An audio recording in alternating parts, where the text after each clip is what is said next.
Hello everyone, welcome on the Stress Free Mum TV.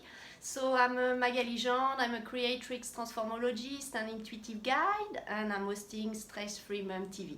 So today I'm with Lucy Ellis. Hello Lucy. Hello, how are you? Very good. Good. For a mum interview. So Lucy, tell us about yourself. Who are you? Yeah, great. So yes, I am Lucy Ellis and I'm a mum of 3 children, 17, 15 and soon to be 13. I just had to remember that because they've just recently had birthdays, so they've clicked over to the next year. So 17, 15 and soon to be 13. So we're just about to go into the HSC year with the eldest. Oh, yeah. So that will be very interesting. And because of that, I have cut back on my hours this year, not because on my work hours, and I'll tell you about that in a moment, but not because I'm going to be doing the HSC with my son, but more for the fact that I realised, holy cow, I don't know if you can swear on this, I'm only going to have another year with him, and then perhaps he's talking about moving out, but you know how it goes I don't know, but perhaps it'll be our last year, and so I really just want to savour that time and juice it for everything that it's got, because honestly it just goes. Yes. And before you know it they are leaving the nest, and I hope that's not the case. I hope he doesn't leave, but just want to juice that. And so I am a business owner. I have a health centre in the CBD of Newcastle, just off Derby Street, called Newcastle Health Collective, and I am also a hypnotherapist. So I solely see women. So I see lots of mums, and I work with women on confidence and self-love and all of that beautiful stuff that we need so much of. Yeah. And what else can I tell you about me? I am also a mother to a dog, Zulu, and he's my fur baby, and love him very much. And I'm a wife. First of all, I'm a wife, and then I have my children. So, yes, to my husband Ross, and he is South African, and 2 of our children were born in South Africa, and we've only been living here this side since 2010. So. 10 years this year. Beautiful. What is your passion? Well, my passion is definitely my work. Right. And being a female-orientated hypnotherapist, I created back in 2013 a 12-week program for women only. And I just kind of collated this program together based on self-love, self-compassion, self-confidence, and brought in all my hypnotherapy techniques that I had, and just kind of created this program. And then I put it out there. It's called Love Yourself Sick in 2013. And the results were amazing. It was just phenomenal, and I just loved every minute of it. So since then, I've been running that group every 12 weeks since 2013. And I reckon there's probably over 300 women that have done the program. Yeah, it's lovely. And I'm starting another course tomorrow, actually. And it's just, I love community. One of my biggest passions is community. That's why I do it. I mean, I've got the Health Collective here. We've got over 20 health practitioners that work out of here. And that's all about just building community, being there for each other. Yeah. Same with the women's groups. Yeah, nice. That I run. Nice. Yeah, I think healing happens in community, and one-on-one is great, but it's very, this whole idea of going into a white room to talk about your problems and have it all confidential, and I understand that whole aspect of it, but it's just keeping it with there. When we share in a community space, it opens up for so much more powerful healing, actually. Yeah, because it be heard by empathetic ears and can be held, and you're not rejected, actually. You're more loved and connected. Very nice. Yes, I like that community building, and one of the things with mum mum interview at Yes. Stress-Free Mum TV is to share stories. And by sharing stories, it will have a ripple effect on potential mum listening to us, and it can resonate depending on the story with them. So tell us about a story where you did not cope as a mum. What happened? Yeah, okay. So the first time, when you said this to me, I was just like, straight away, I know exactly the moment, because it's probably the moment as a mum that I carry the most shame around. And it was when my baby was 3, and then it was 5 and 7. And when we left South Africa, we had just left South Africa, but me and the babies, the children, came out to Australia on our own, and Ross stayed behind just to tie up a few loose ends. So I was here settling the kids into school on my own. And so in South Africa, we had an amazing lifestyle where we had domestic help every day.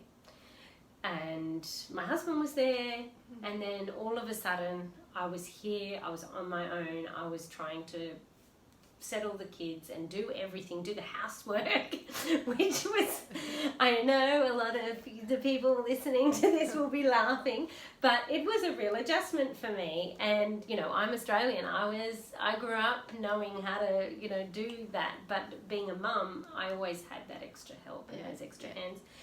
And this one day, my little one is quite a cyclone.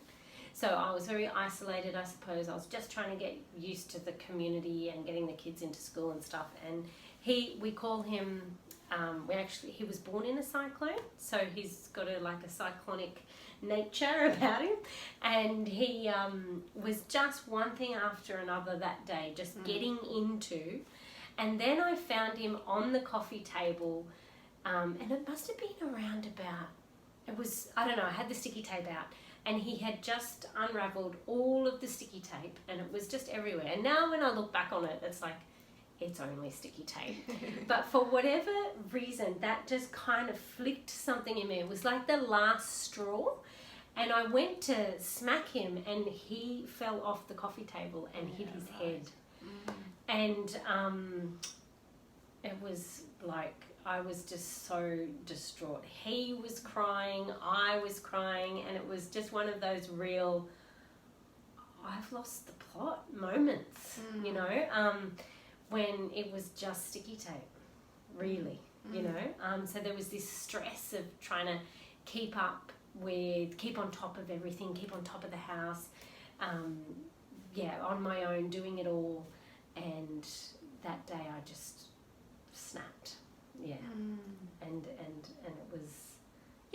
was really, because not only did he hit his head, but he had a little bruise. He got a little bruise on his forehead, and I was like just riddled. Still to this day, talking about it, I was just like, how could I have done that to my son? Yeah, my child. Like it. So he was, how old was he? He was 3. 3, Yeah, exactly. Yeah. It was not my finest moment as a parent. So how did you get out? What did you do afterwards? So I think I held him, like I instantly got to that couple of moments, that realization of that was it's only sticky tape. So I just held him, and I think we just both cried together at the same time. And but I didn't really talk about it because I was living on my own, so nobody asked about the bruise. So I didn't, but I just would look at that bruise every day and just be like, oh, that's so bad. Yeah. So in the moment, I just hugged him, and everything kind of calmed down, the house calmed down, everything kind of calmed down. But I kept it. Stressful moment. Yeah, but I kept it. Yeah, right. As a thing. So, what are the learnings when you think back about that situation? What are the learnings you like to share with us today? The learnings are, I think, I think the pressure of trying to keep a house clean and tidy and in order is ridiculous. Yeah. And I was trying to understand, my house was always clean in South Africa because there was somebody constantly doing it for me. And I didn't understand how much mess 3 children could make. So I was, and I know that people listening to this would understand that, you just let that go. But I had a real sense of, I need to show my family that I'm doing really well. Yep, we've arrived back in Australia and everything's great. Everything's in order and fine, and it's other people's, trying to please other people. And that was a really big lesson, is to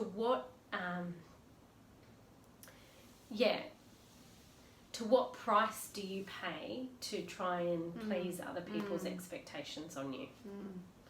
Yeah. That's So the harder question. No. To become aware first of it. Yeah. Exactly. And if you're noticing that, I mean, I know if you've got a child that is just constant, like my child still is. He's still like that today. And he's now nearly 13, and he's still a constant energy ball of energy. And I think that you can't really control those types of characters. So you have to just let them be them. In a space that, in the boundaries that you have, and sometimes they just have to be. Like the noise boundary and the energy boundary just needs to be a little bit bigger. Then you have to move it out and stop trying to put them in a box, because they won't ever stay or go in that box. And that was a prime example. And the more you try and put a character like him in the box, the more he's going to just go in the opposite direction. Exactly. Push it. Push it. Exactly. Right. Yeah. And also, because I was so stressed, I wasn't really giving them really good connected attention. I was too busy trying to pretend. Rather, stuff all of that stuff and go and take him to a park. Go and take him to the beach. Go and take him for a walk. Just let him go and run wild, instead of the attention on things that really do not matter. Good. Yeah. Lots of lessons in there. Yes, lots of lessons in there. So what are your 3 tips to be a stress-free mum? Oh, 3 tips to be a stress-free mum. I think I've given a couple away.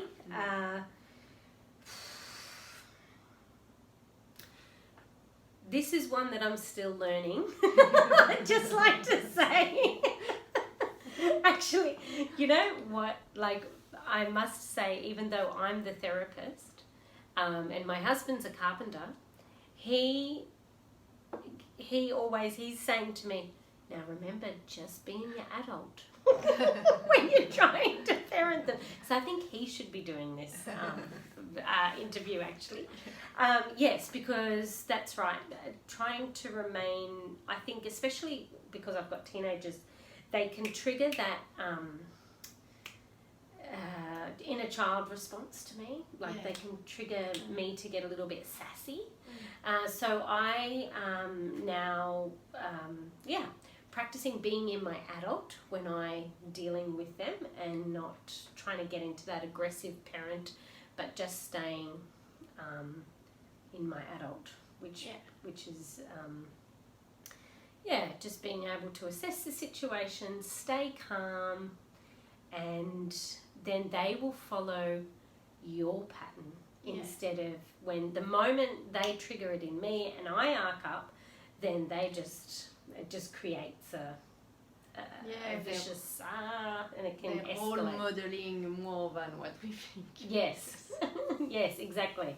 So being adult, calm, talking to them calmly, even when they're maybe pressing the buttons. And for me as a mum, I think it's so important you need to have some time for you doing whatever it is that you love to do.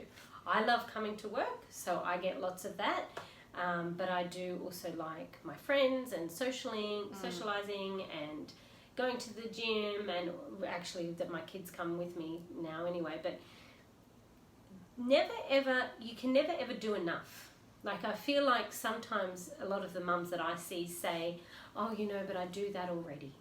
So I can't do anything more because I've got this one thing that I do, and I go to yoga on a Tuesday night and that's it. It's like, no, you're going to have lots of moments. You don't need to stop at that. What are you stopping at that for? So yeah, this real, whatever you want to do it, because I'm telling you now, it's creating a really good modelling for the children to go, oh, mum looks after herself, and this is the way she stays kind of stress-free or calmer and the third one would be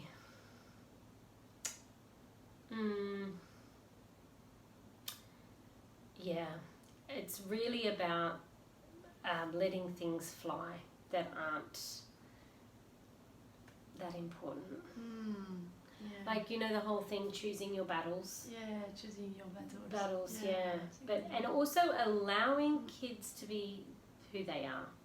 I've found that that's really important, is not trying to control, predict, judge,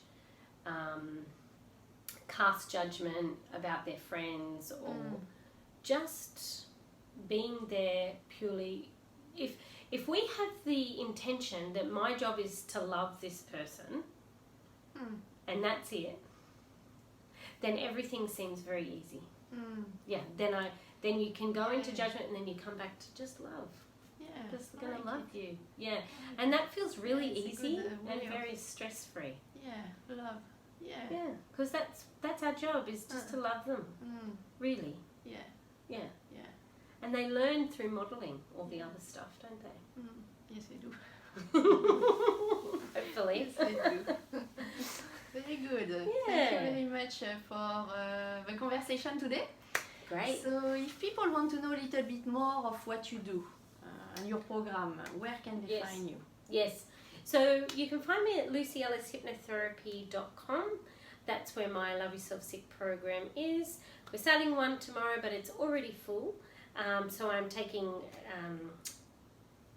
names and details for our next one starting in April.